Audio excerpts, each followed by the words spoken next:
What's up, ADHD reWired listeners? Before we get started with today's show, I just wanted to let y'all know that our registration kickoff event for our spring season of coaching groups is happening this week. That's right, our spring kickoff registration event is happening this week in 2 days. If you're listening to this on the day it came out, on Thursday, February 15th at 12 p.m. Pacific, 3 Eastern. Get a head start with your pre-registration now by heading over to coachingrewired.com and adding your name to our interest list at coachingrewired.com.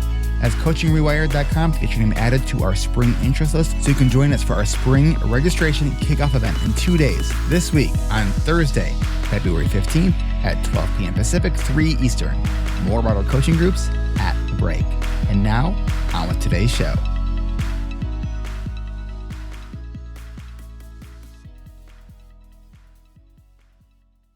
Welcome back to another episode of ADHD reWired. This is our first live Q&A of 2024. Just want to welcome everyone who is here. Say hello to our panelists. We have Lisa, who has bronchitis, so I'm not going to make her say hello, but we're going to just let you all know she's saying hello.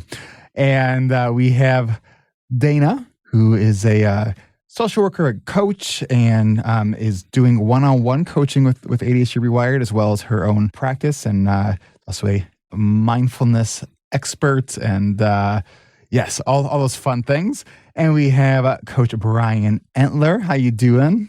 Good morning, Eric. Good morning, everyone. And we have Laura. How you doing? Good morning. I'm doing well. I'm excited that the light is coming back.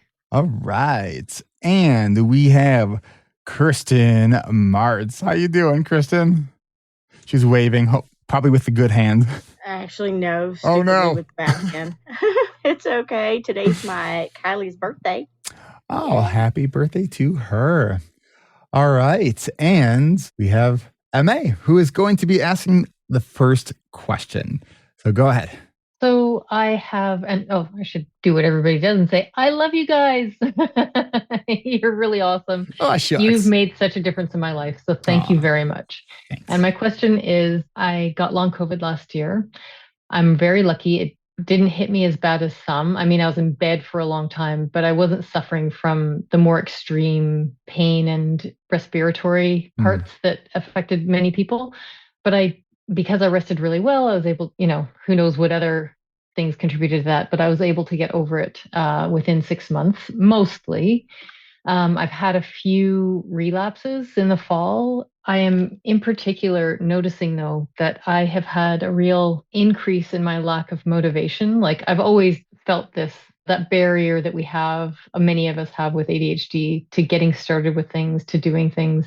And it's been really bad. And I'm just wondering if any of you have heard anything about any connections between long COVID and ADHD. That's really my question. All right. Laura, go ahead.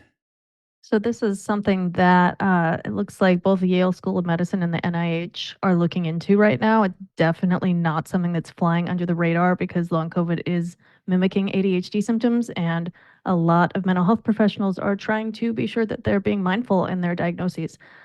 So I would go ahead and just Google long COVID and ADHD, and then go down and make sure that the source isn't just a junk science article, because a whole lot of those rise to the top. But there's some really good articles that are much longer than I can summarize here on the podcast. I'm really surprised because I did do that, and it was crickets. I didn't see anything. So I'll try again. Maybe I'm pretty good with search terms, but yeah. I know about two or 3 weeks ago, I heard a story on NPR that was talking about something with the virus is getting embedded into serotonin receptors. Maybe even putting in some of the neurotransmitters like dopamine, serotonin, norepinephrine, and COVID, and seeing if that gives you any returns. That's a good idea.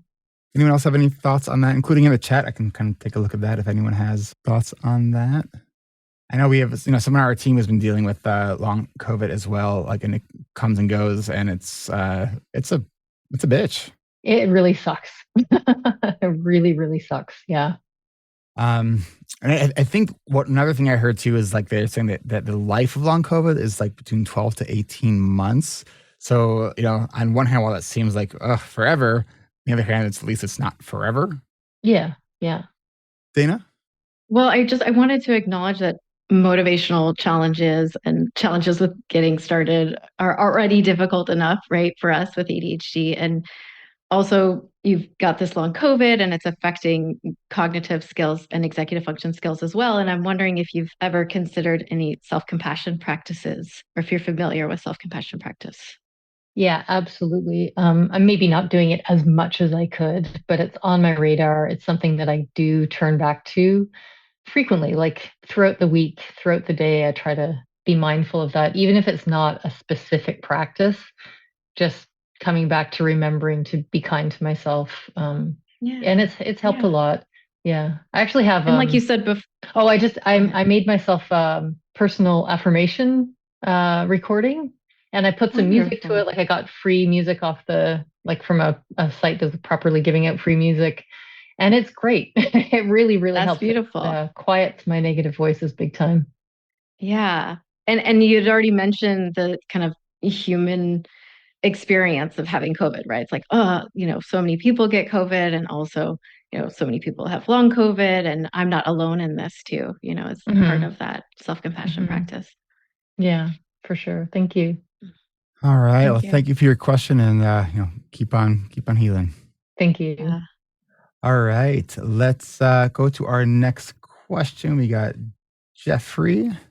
All right, Jeffrey, you got some questions here. So kick it off for us. Okay. Yeah. Basically, I'm finally kind of ready to hire an assistant again, which I've been talking about for several years. I used to have one.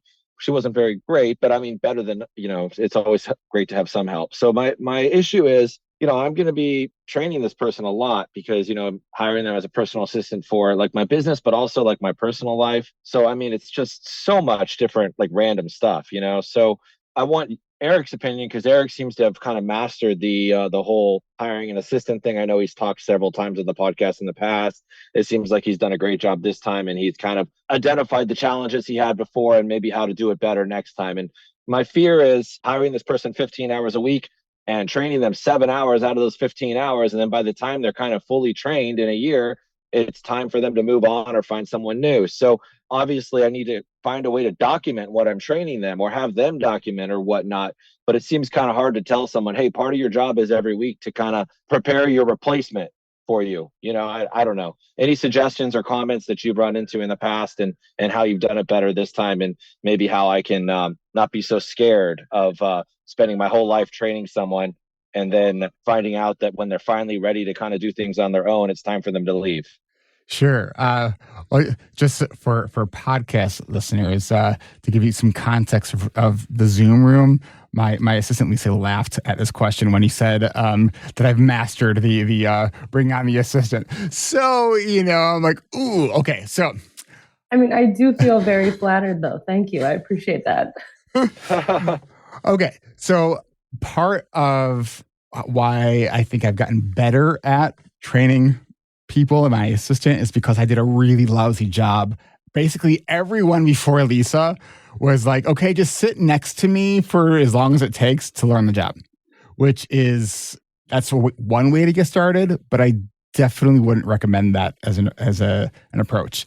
You also said that you want to have this person for 15 hours a week and you want them working to help you with your business and personal life. I'm going to encourage you to pick one because that's not going to happen at 15 hours a week. If they're doing good and they're truly helping you, you're going to try to figure out how do I actually increase this person's hours from 15 to 40, right? Because there's always more work to do. Absolutely. So slow the process down.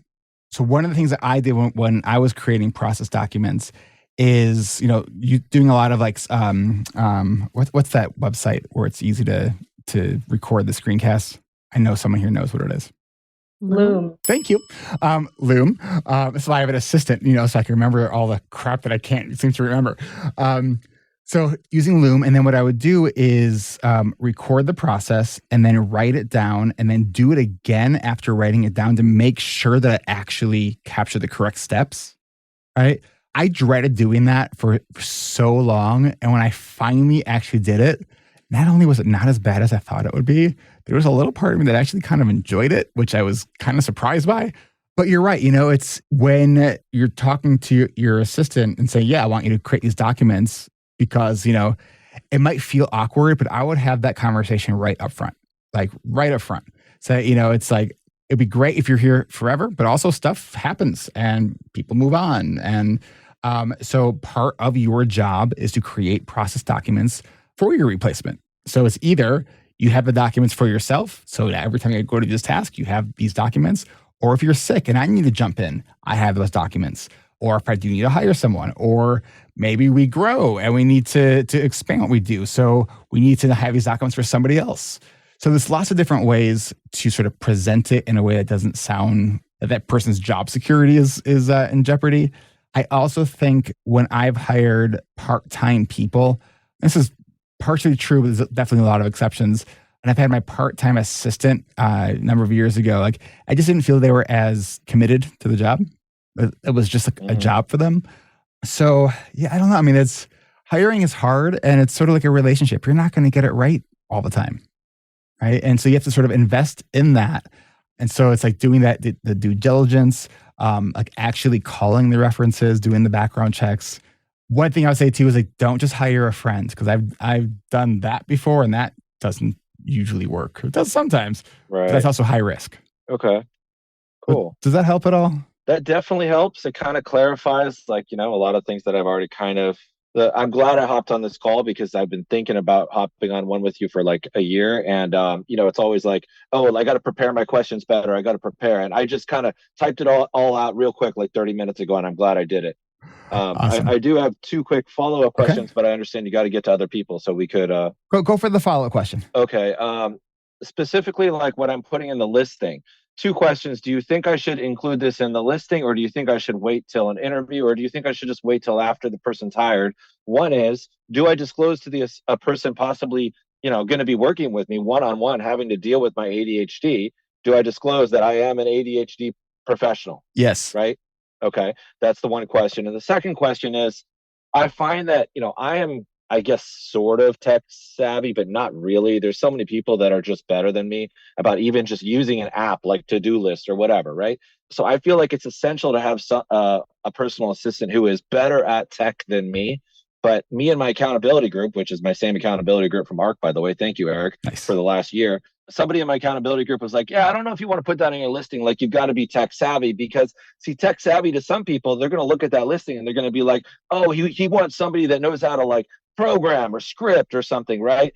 But I mean, I can't be like, oh, you don't need any text, or I don't know. They need to be able to like pick up an app and learn how to use it better than me, and then be able to tell me how to use it. If I want to switch from to-do list to something else, they need to know how to migrate that. This isn't hard stuff, but it is not something that half the population can't do it. You know what I mean? I mean, I would encourage you to. Do I phrase this or not? Yeah, I mean, I would encourage you to write out your ideal like candidate qualities. What do they already know? And then also, like, what's their acumen? Like, do they have the acumen for learning new technology? And there's lots of ways that you can say that. And I would encourage you to maybe use a tool like ChatGPT to write the job description. Okay. All right. We got Brian and Kristen got some thoughts as well. So Brian, go ahead. I was just going to point out, Jeffrey, I think what you just said, just write that down and turn that into a script for your first conversation with this person. Ask them for an example of a time. Did you ever have to learn how to use an app quickly in your own life? I think that's totally, totally reasonable. Again, also just be upfront about, because I also hire executive assistants in my other work, and just be upfront, like, yeah, Word proficient, no Microsoft Office suites, but then also be like, someone who can pick up new things. Can you give me an example of that? So everything you just said sounded perfectly reasonable to me, something that you would have in your, like a conversation you would have in your first meeting with this potential hire. Great. Thank you. Thank you so much. Kristen? Yeah. Hi, Jeffrey. Hi. I was thinking, I laugh because I think I am no good tech, but then I'll have people go, oh, you're just so good at this. And I'm like, what the hell? So I was sitting there envisioning looking at a job description that I might want to apply for. And the phrase came to mind, basic tech adaptability. Ooh. In other words, because I was thinking you got to have a phrase that fits in there. You can't just write all this out in your description for your ad or whatever. And that might be, as I thought about that, I thought, I would shoot for that. I would go, yeah, I am that for sure. And then, like Brian said, your specifics, your must-haves, your stake in the grounds that they need to be able to do. But I was just thinking like that because I have people, I can't do this, or it takes me a long time to learn it. And do you want someone that will get it and get good at it, but may take them a long time to learn it? Or you want someone who learns it fast, but has a ceiling of how much they learn about it? Like, people love to say they understand Word, and my husband will tell you they do not. They do spaces instead of indexes and don't know how to move the margin arrows and all of that. So there's those couple of things to think about too. I think that's great. Thank you, Chris. And yeah, I would say they definitely have to know how to fix a printer because I tend to just go buy a new printer every time the printer has some error code or something. And that's just, I hate printers. But some people probably don't know how to fix the printer or put the fake aftermarket ink in it so I don't have to pay $150, Or maybe they could take a class on that and I have to buy new printers every time. Thank you so much, guys. And I've definitely probably come back next month and ask even more questions if I haven't completed the process. Awesome. Well, best of luck to you on that process. Thank you. All right. We have another question here. Jesse, what is your question? So my girlfriend's been prescribed stimulant medication. She used to take them when she's a teenager, now late 30s. Since then, she's developed GAD and OCD, which more so the GAD that makes her really apprehensive of many things. And I just define the acronym for listeners: generalized anxiety disorder. And it makes her apprehensive of a lot of things, like specifically for this, like even like any changes in her body or how her body feels. So I've told her that I'd help her out and kind of sit with her on the first date that she takes her Vyvanse, like a low dose. And I was wondering if you guys had any advice on that. Like, I have my own experience. I'm pretty well experienced in it, but you have any advice on, being with a partner and then getting them on a medication sort of regimen and how involved you should be or not, and all that kind of stuff. There's a lot of different questions in there. What's your goal? What's her goal? My goal is to get her to have some kind of consistent therapy, and her goal is the same, and also just to get her life more on track, get her more focused so she can get herself out of her current situations. Okay. Because I'm sort of hearing this sense of like, you're not sure what your role in this is. Is that accurate? Yeah. Well, I don't know if it feels right I don't know if I should be, I'm just concerned about creating like a dependency or like codependency on me and like, oh, did you take them? How's it going? Like, it's kind of, I don't feel that should be my role. One thing you could certainly do with that in particular is just name the elephant in the room then. Like, address that right away. Like, one thing I'm concerned, like, I want to help you. One thing I'm concerned about is this. How can we, explore this while also being mindful of not getting into this sort of codependent sort of arena around this? Kristen. Hi, Jesse. The first thing I would ask is, you remember how accountability works, I'm guessing, because you've been through a program and I've been with you in events.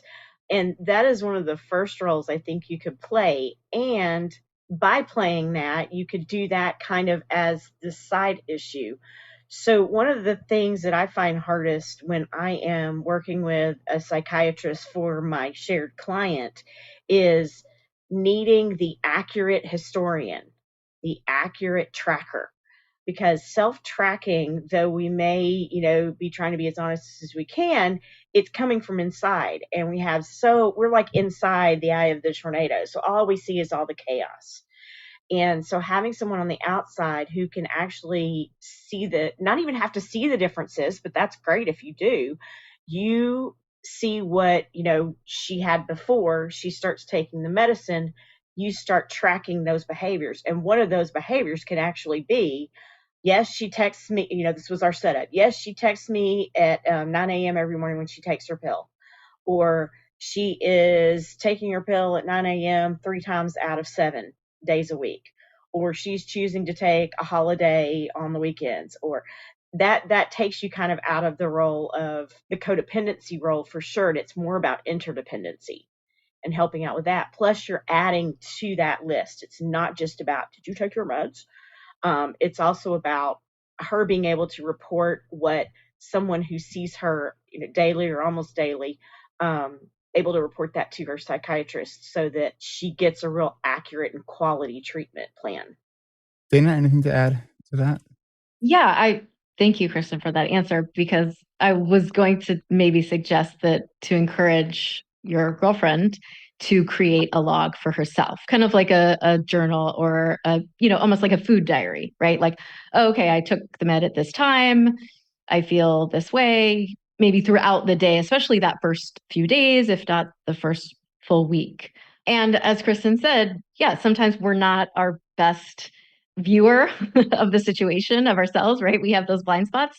So it can also be really helpful in terms of another observer, but to, yes, not fall into that codependency role, then, talking to her and being very explicit, what is the best way that we can do this without being codependent? What is the best way we can help support each other, or that I can support you, and, utilize that, and possibly, any other accommodations or any other accountability. But also, we also know that relationships are really difficult to have accountability with. And so sometimes it's great to have another friend of hers. If she has someone that she trusts, then that can be a really great relationship to ask for that accountability or that observer as well, even though they might not live with her.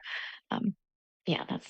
I want to add to that, Dana, too, because ADHD typically is supposed for diagnosis is supposed to be seen across the milieus. So, if she has someone at her work who can also, having that observational information in different arenas could be really useful. Absolutely. And Jesse, what I wanted to add is I do this with my daughter, who is 28 years old and always seeking independence with her mental health and feeling control over that.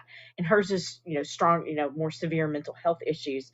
But this is what we do this. And I sit in a very non-judgmental zone, which is really hard because I'm mom. But she says I'm the person she trusts. We also have a conversation in any legal documentation that needs to happen with the doctor, whether it be, Mom, you can come and provide information, but my doctor's not allowed to tell you anything. But you're allowed to call him and tell him without me knowing. It just can be very specific. So thinking about those parts, too, of what you would be comfortable with and what she would be comfortable with. Jesse, is that helpful? Yeah, that part's helpful. All right. And I would definitely, echo one of the things that Dana said, too, is just be really cautious about being a significant other's accountability partner. It's like it can work in small doses, but I think you're playing with fire when doing that. So maybe it's just checking in if she has her own accountability partner person that she can talk to and just say, hey, we talked to so-and-so today. How are things going? So you're sort of supporting her in that role of seeking external accountability elsewhere. Okay, great. Thanks. All right. Thanks for the question. All right, we are going to take a quick break here for the podcast. And when we come back, we'll have some more of your questions. So we will be right back. Support for ADHD Rewired comes from ARC. ARC is ADHD Rewired Coaching. Learn more and get on our spring interest list at coachingrewired.com so you can join us for our spring registration kickoff event happening in just 2 days. That's coachingrewired.com to get started so you can join us this Thursday, February 15th at 12 p.m. Pacific, 3 Eastern to secure your spot in our spring season of coaching and accountability groups. Do you start your day and wonder at the end of the day where all your time was really spent? Are you struggling with planning your day, week, month, or this year? Are your routines non-existent or at best inconsistent? Whether you're new to ADHD or you know what to do, but without some external accountability, can't seem to get yourself to do the things that you want and need to do, then this is where group coaching can help. Because here at ADHD Rewired, every season, our members prove time and time again that we can do hard things and we don't have to do them alone. What makes our groups different? We've been doing this since 2014. While most programs might meet once or twice a week, we meet 3 times a week for 10 weeks in groups of no more than 12 people. You'll also meet twice a week with your smaller accountability team, which consists of up to 4 members from your group. The mission of our coaching groups is to empower our members and create a safe and supportive environment that's shame-free so that you can learn effective ADHD-friendly strategies to live a more productive and wholehearted life. Put simply, we believe in growth through community. And that mission doesn't stop at 10 weeks. We keep that momentum going with our alumni membership community.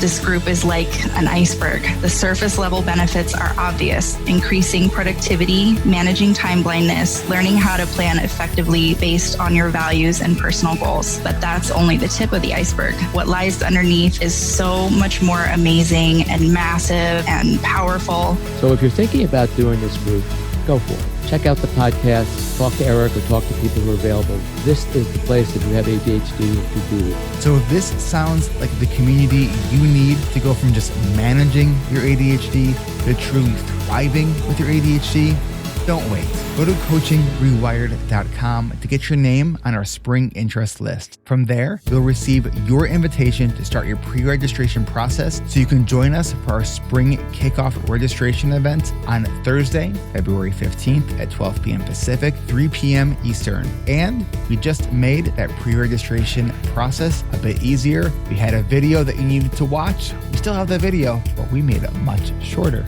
Everything starts at coachingrewired.com. The website again is coachingrewired.com.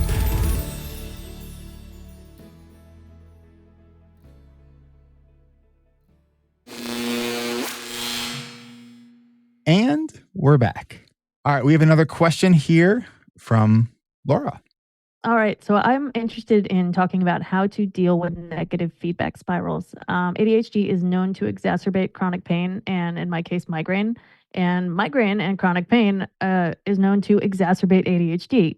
So there's a negative feedback spiral that goes on there. Things can just get worse and worse. So I'm curious about talking about strategies for combating negative feedback spirals, whether that is in the context of chronic pain or anything else. For instance, we already touched on long COVID today. So can you clarify negative feedback spiral versus negative feedback loop? I think the spiral part is defined by things actively getting worse as opposed to maintaining the level of negativity. So for instance, looking at migraine or chronic illness interrupting sleep, and then that gets worse and worse as pain continues. Dana? So one of my trainings is mindfulness-based stress reduction from John Kabat-Zinn, and he actually has a new app. It's free. It's just J. This is hard. John Kabat-Zinn, JKZ. My mind. Hey, I have ADHD. And his training and purpose is actually in the medical field. And he's been doing this work for over 40 years. And really, it's about leaning in and being mindful of what's happening in the body, in the mind, becoming more familiar, like almost granular about the details of what's happening. And that's that approach, and using the body to help with cues of, understanding where our mind is as well. So just as a basis, I would say, introducing, I don't know if you have your own mindfulness practice, but his app is actually really helpful in terms of meditations for pain management, and long-term chronic pain is where his medical training is for, again, stress reduction. That's fantastic. Yeah. I've had various mindfulness practices over the years that ebb and flow. I know, Laura, that migraines can knock you out for a day. When you start noticing those first signs, are you aware of like those first thoughts that you have the moment you start feeling it? I mean, the first thoughts are, oh, that's coming. Let's go grab meds. I don't have a really negative emotional response to migraine at this point because I've had them since I was 9 years old. So it's not new, and Some people would really have a lot of, and do have a lot of grief, I believe, around chronic pain. But for me, it's just kind of like existence. As someone who's, I think, has had 5 or 6 migraines in my entire life and can remember all of them, my heart just goes out to anyone who experiences migraines regularly, because it's awful. So I'm sorry that that's like normal for you. Like I'm so sad for you. Oh gosh. Kristen? So, Laura, I'm not sure. I want to ask you a question to answer stuff about this topic to see if it's even an issue.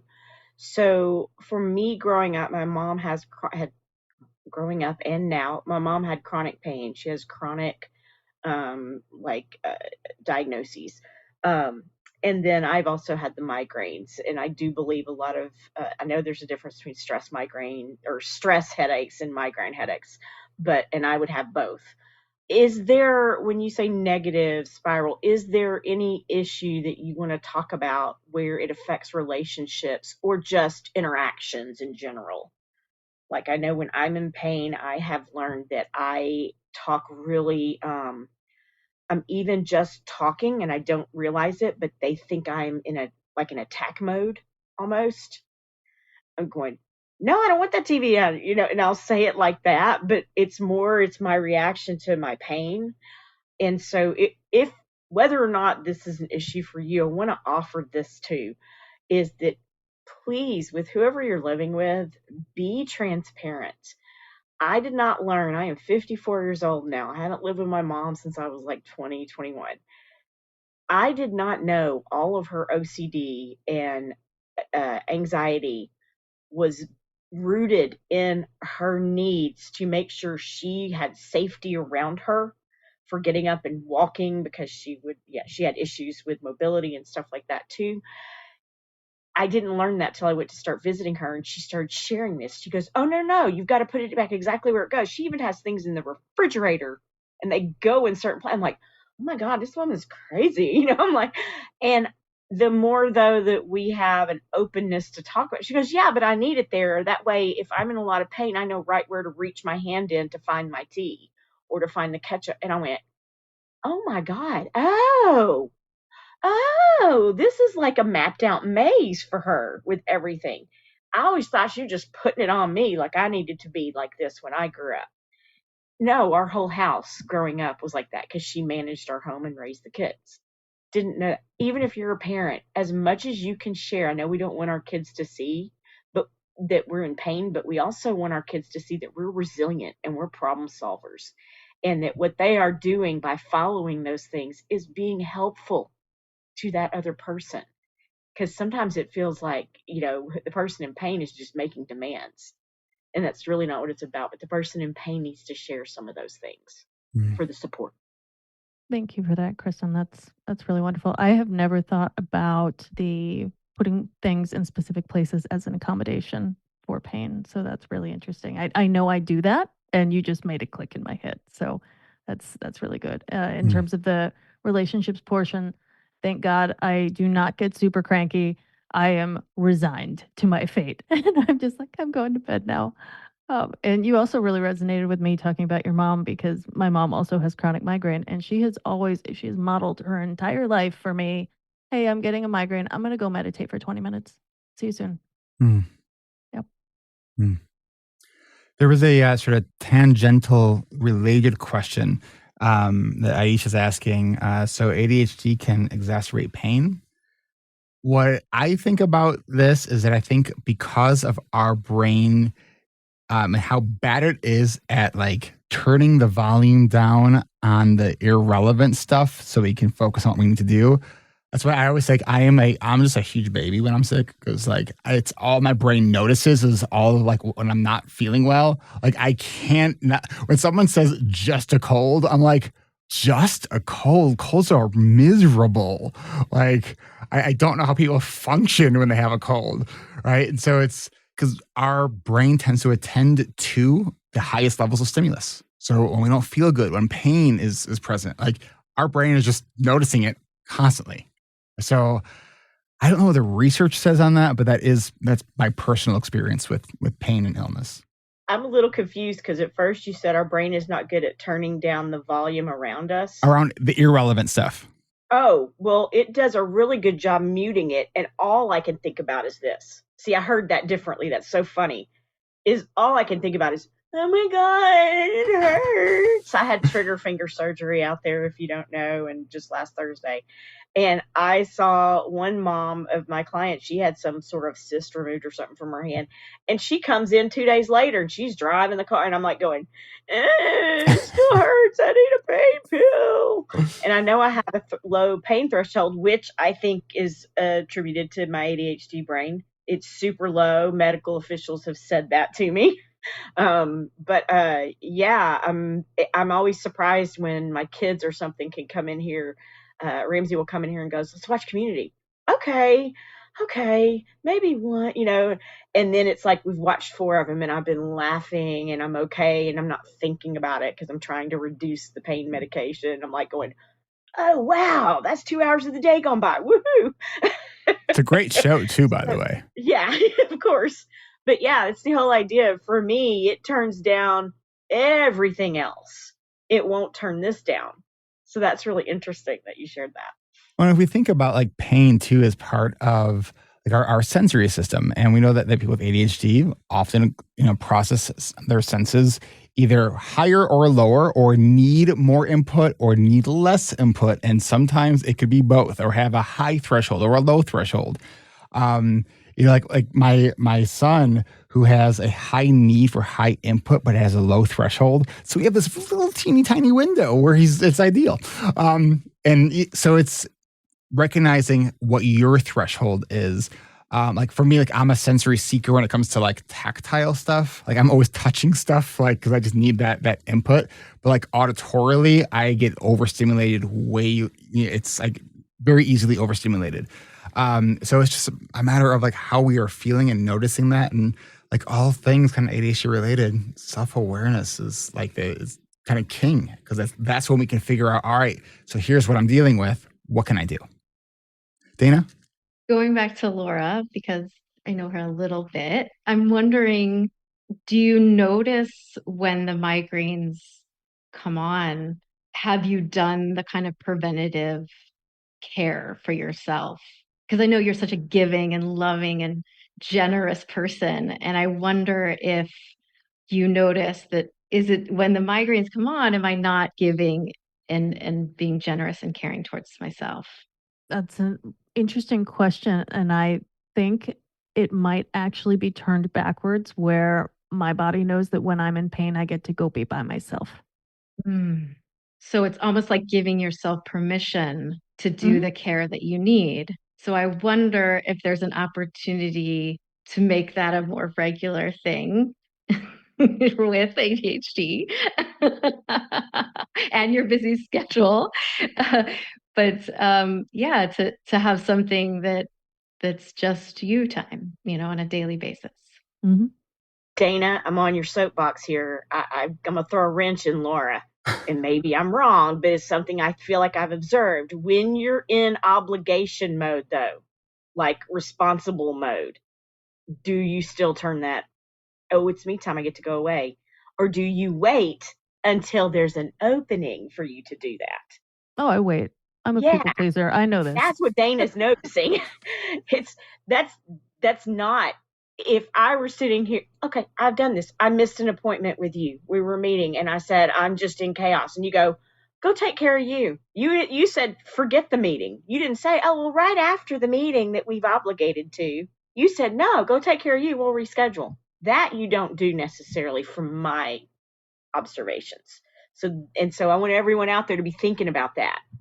Yes, you do go take care of you, but are you taking care of you on your pains timeline, or on getting all your obligations taken care of first? Or what if we tap into Laura's people-pleasing tendencies and say, if you really want to please us, take care of yourself? Yes. So this is going back around to the self-compassion practice, is what would you offer to a friend or a loved one? And I know you consider all of us that. And so what would you say to us? And could you offer that same thing to yourself? Yeah. Definitely. I would like to offer wonderful things to all of you. We offer them back to you, Laura. And we wish you trust would to offer them to yourself. And trust us. Whatever you've got obligated to us, we're big problem solvers here at ADHD Rewired. We'll take care of it. I promise. She's right, Thank you know. This has been a very good conversation. All right, let's take one more quick break. When we come back, we have a question about dated planners for organization. So we will be right back. Hey there, fellow wanderers of thought and adventurers of the mind. Have you ever found yourself walking into a room and forgetting why? Or perhaps setting off to conquer the day, only to end up meandering in the maze of your marvelous thoughts? Introducing the latest revolution in navigational footwear. You've heard of memory foam? Now try memory foam shoes, exclusively endorsed by ADHD reWired. These aren't just any shoes, they're your personal compass in the chaos of daily life. Crafted with the finest forget-me-not fibers, these shoes literally remember your tasks so you don't have to. Simply whisper your destination into the laces and let your feet do the rest. And you can just ignore people giving you those judgmental looks because you're talking to your shoes. But wait, there's more. Ever find yourself pacing back and forth trying to recall that one task that's eluding your grasp? Worry no more. The memory foam shoes gently tilt toward your intended destination, ensuring you never wander aimlessly again, unless you want to. Perfect for those moments when you're about to leave the house, but pause at the door, pondering the existential question, where was I going again? Now, with a glance at your stylish shoes, you'll stride forth with newfound purpose. And for our ADHD reWired listeners, we know you love a good diversion. That's why each pair comes with a built-in fidget spinner in the sole for those times when standing still is the adventure. So why wait? Step into the future of focused footwear with memory foam shoes, because life is too short to spend it in the lost and found of your own thoughts. Visit us at memoryfoamshoes.adhdrewired.com and use the promo code REWIREDFEET for 10% off your first pair. It's so unreal because it's not even true. But you know what is real? All the support you can get here at ADHD reWired. From our coaching groups to our virtual co-working community, Adult Study Hall, to our Facebook community, to Patreon, and everything else in between. We may not have memory foam, but we could be a cushion for your memory. Disclaimer, memory foam shoes do not guarantee memory improvement or directional accuracy. Always consult your compass or GPS for actual directions. Happy wandering. And now, back to the show.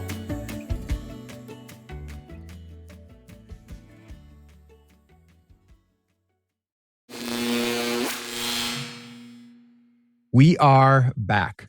All right, so we have a question about looking for suggestions for a dated planner for organization. All right, so for a dated planner, some of the things that I suggest if you're looking at a planner, I'm assuming you're looking at paper planners, that you want to have your week view, right? So like an appointment calendar, appointment book, and have time broken up into 15-minute increments, 7 days a week.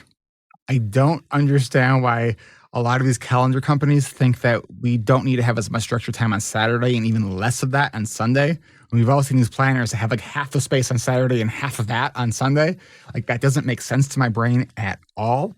Part of the reason why I think 15-minute increments is so important is transition time. Because if we don't account for transition time, like then we're potentially losing half an hour, which we can get stuff done during that time. And we're not realizing that there's this time that could be slotted for getting stuff done or slotted for that transition time or what I like to call SHART space, which stands for shit happens, adjustment recovery time.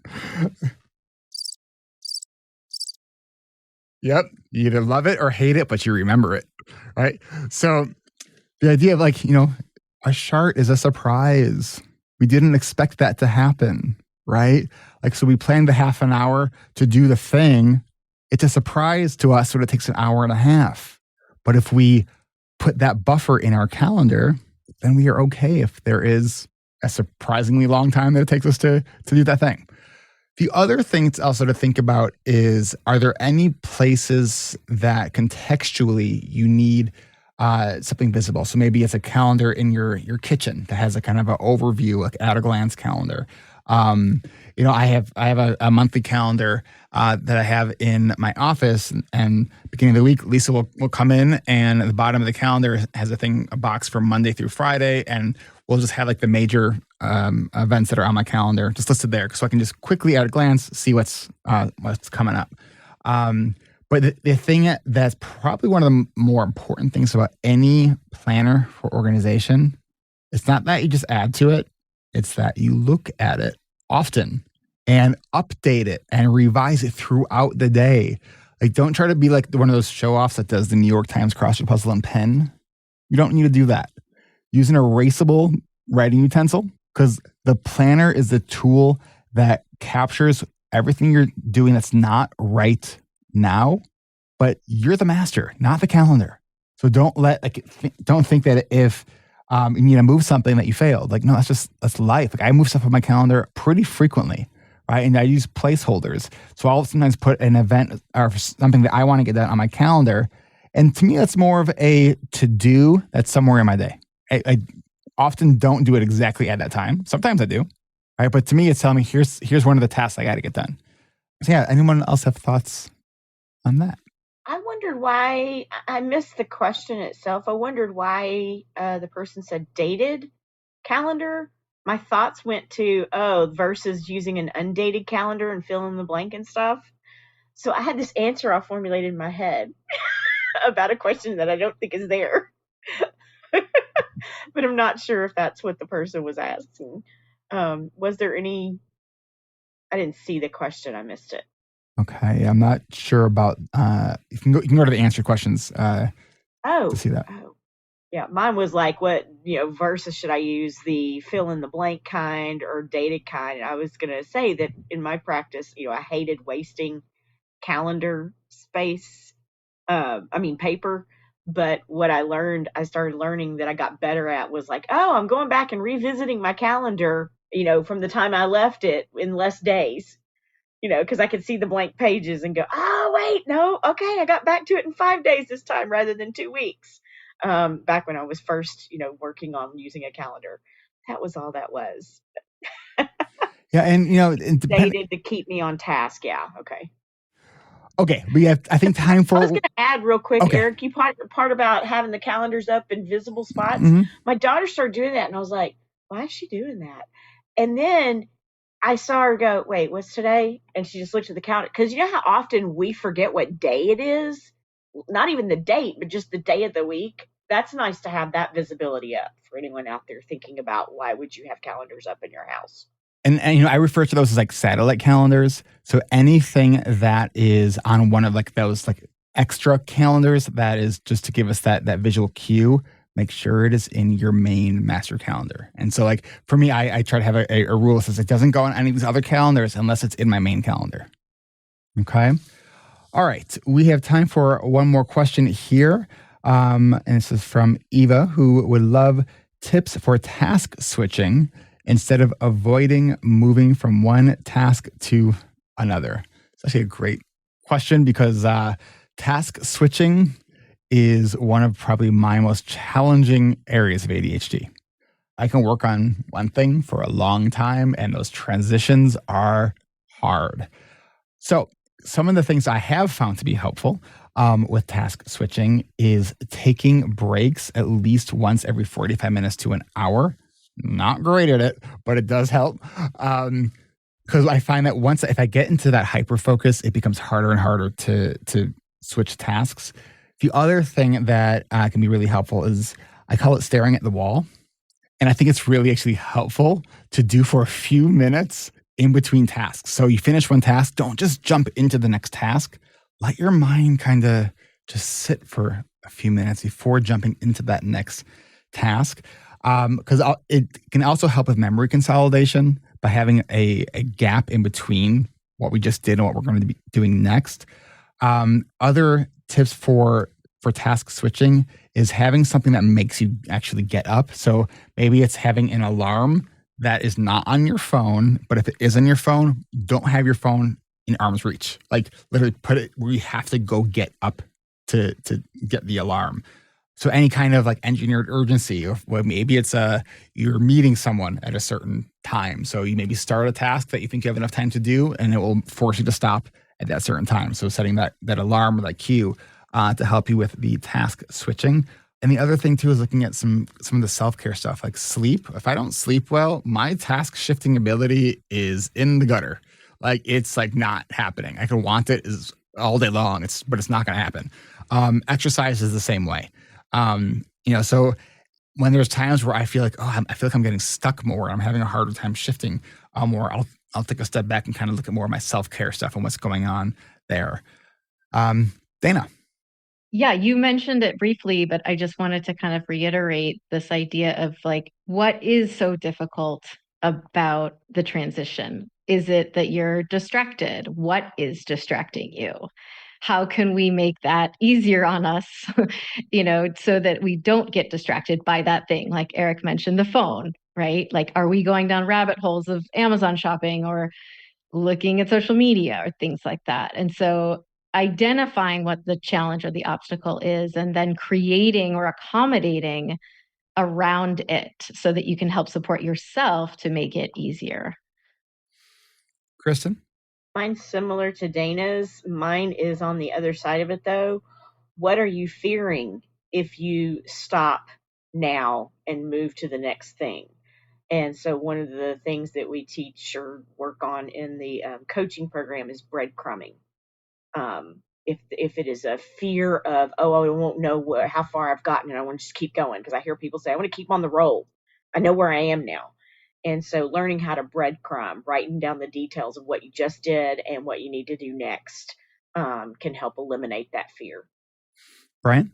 I would add, as an additional to add to your toolbox, if this is kind of a hyper-focused situation, or if it's an aversion, like an emotional aversion to the other task that you want to, we've discussed some really great tools for kind of emotional and cognitive tools, but what about somatic? I took a course last year about DBT approaches to ADHD, and there's lots of great somatic approaches to kind of getting that pattern interrupt to get your brain to stop hyper focusing on that one thing. That can be taking a cool shower or a warm shower, getting some exercise, going up and down the stairs, going outside, getting some air. So just consider adding things like that are like kind of pattern interrupts on a physiological basis may also be a really useful tool for you. That's great. And it's important too to recognize this is brain, right? Like it's not like a behavioral issue. This is brain, right? So one of the attention networks in the brain that is explicitly impaired with ADHD is that task switching network. Like we have faulty switching gears or something. I'm trying to make metaphors that aren't working. It's just know that it's hard and try different things. Like all things, just keep experimenting until you find what works more. Notice I didn't say what works for always, because I don't think any strategy that any of us brilliantly come up with is ever going to work always. It's how do we improve? How do we increase the amount of time, the frequency, whatever, that we're doing better than we were before, right? And that's kind of the goal, is just to keep doing a little bit better each day, each week, each month, right? And we'll look back on time and say, 5 years ago, 10 years ago, I'm in a much farther place than I was then. And but it's sometimes can feel slow when you're looking at it from day to day, week to week. Brian? I would just add to that one of the components of our coaching program is stressing the importance of having a growth mindset and really exploring what that means. One of the components of having a growth mindset is seeing setbacks as opportunities to learn as opposed to just a negative. So if we practice stepping back and observing without judgment when we see this happening, it's like, what can I learn from every iteration of seeing this happen? And that's how we slowly make progress over time. It's never going to be a switch we can turn off, but we can learn progressively and iteratively from each observed instance. Awesome. All right. Well, that is all the time we have for today. I want to thank everyone for being here. Of course, all of our panelists, and we do this every second Tuesday of the month, same time. So if you sign up for the events on our website, you should be able to sign up for a whole bunch of them. And we'll send you as many reminders as an ADHDer would need. It's a lot. So thanks for being here, and we'll catch you next time. And that's a wrap for this month's Q&A. Thank you to the team for joining me today, and an extra big thank you to the team for hosting this month's live Q&A. If you're listening to this on the day it came out, you can join us today. Do you want to join us every month to get your ADHD-related questions answered? Head on over to the website at ADHDrewired.com and click on the Events tab so you can register to join us live on Zoom every second Tuesday of the month. Want to hear more from our coaches? Why not give episode 516 a listen, where Coach Kristen and Coach Brian join me for our Coaches Roundtable. If you want to talk about any of the questions or topics discussed in today's recording, why not become a part of our free and secret Facebook community? Just head on over to the website, find the community tab so you can apply to join. And by the way, if you haven't yet had a chance to listen to Coach Kristen Marks' new podcast, the ADHD Creatives podcast, that's creatives with an S, it's the one with the green album art. You can find her at the ADHDcreativespodcast.com or on this podcast app that you're listening to this on right now. Thank you again to the team for joining me for this month's Q&A. And actually, I'll be on vacation by the time you hear this. So a very heartfelt thank you for the team for keeping the train running smoothly while I'm away. I couldn't do it without you. That's all for this week. So until next time, stay awesome.